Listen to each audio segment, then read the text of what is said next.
Well, it's past day this morning, and although I don't think it's going to be a particularly long trip across the pass, because the subsequent days are not looking like good weather, what we're going to try and do today is get as far as possible. So there's one campsite called Upper Lobia and one campsite called Lower Lobia, and if we can, we'll get to Lower Lobia because it's going to looking like thunderstorms tomorrow. So we woke up at 4 a.m. and we are trying to get hiking by first light, which should be about 5. So yeah, should be a big day.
Well, the hike up to the pass was relentless.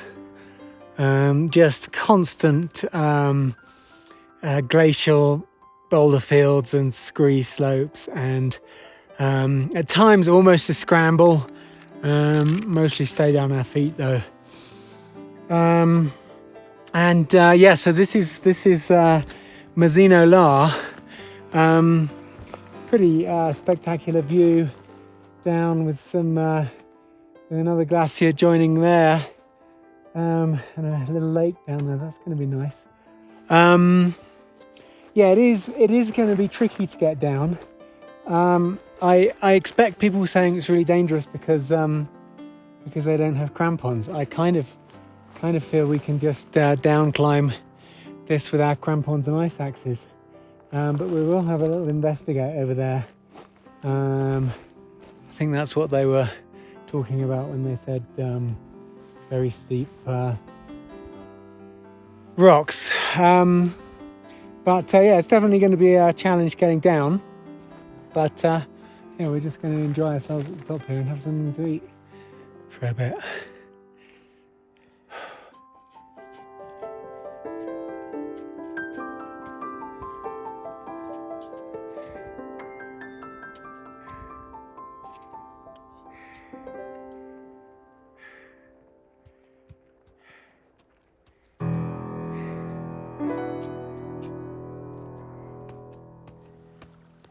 Well, I took the quick way down. I slid from about where Siyuan is all the way over these rocks, and ended up here. And it's a bit of a miracle that nothing is broken and that I'm still alive. And I only have a few little scrapes here and there. A few bits and pieces are missing. Lost my ice axe and my pole. Looks like Siyuan's found my pole. Don't know if she's found my ice axe. Yeah, so that was unfortunate. Where I've ended up is not ideal. I've just got to get over here and then I'm back on this. But wow, what a day.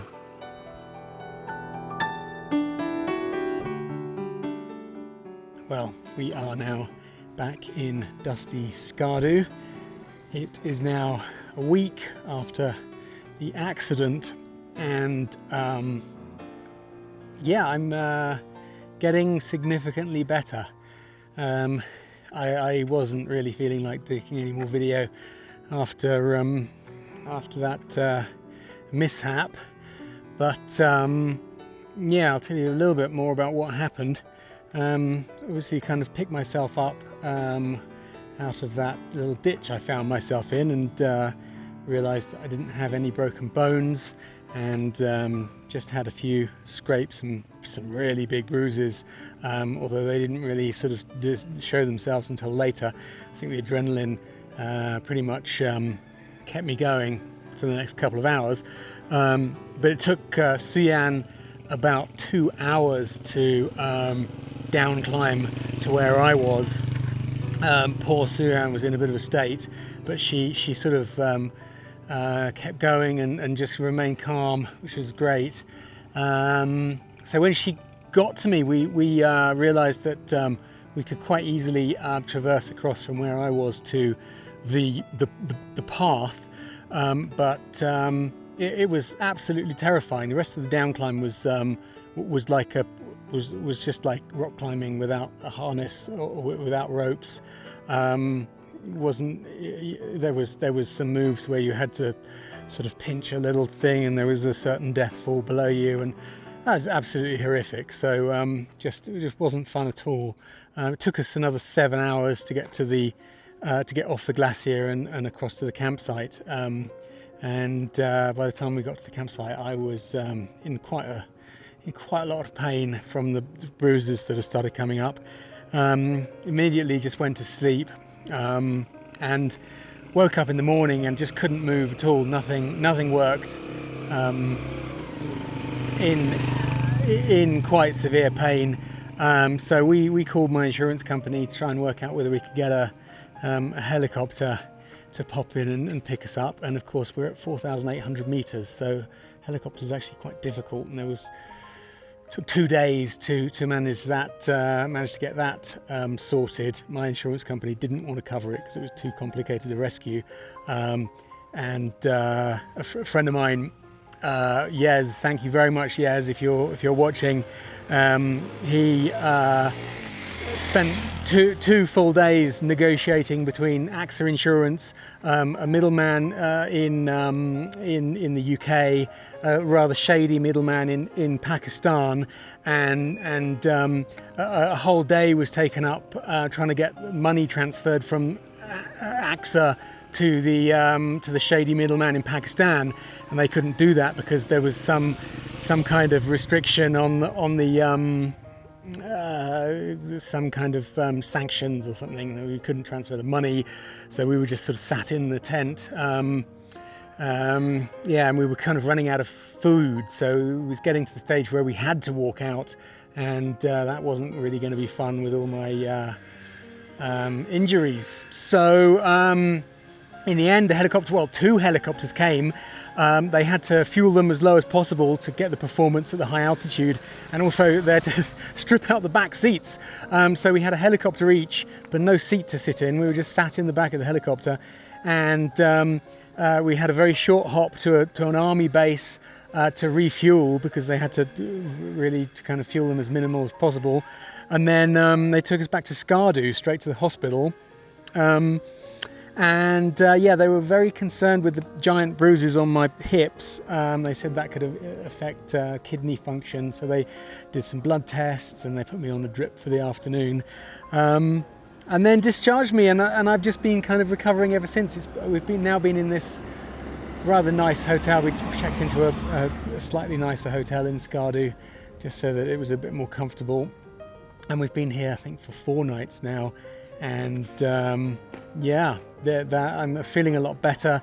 Yesterday was the first day I had without painkillers, and we are considering continuing with the second trek that we were planning. So we're maybe going to K2 base camp, but that's contingent on getting an extra permit, which is still not arrived. But today I'm feeling a hell of a lot better than I have been over the last few days. It's been extremely painful to sit down or to just to lie in bed. Just my hips are an absolute mess. But yeah, that's definitely getting better today. So we'll see what happens.